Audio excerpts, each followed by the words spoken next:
ZN function with Tableau fundamentals.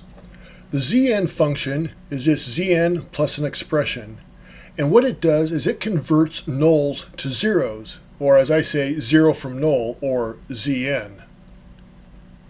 The reason you want this is because if you take a value plus a null, you will get a null value.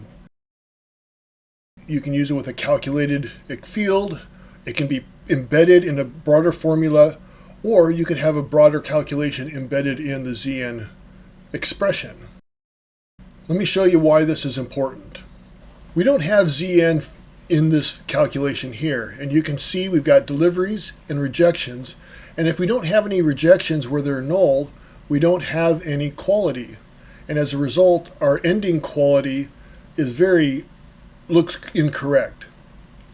Now with ZN, we're going to take those nulls and convert them to zeros. And so now the quality will show up as 100% when we don't have any rejections, which is more of what you were expecting to see with the quality expression.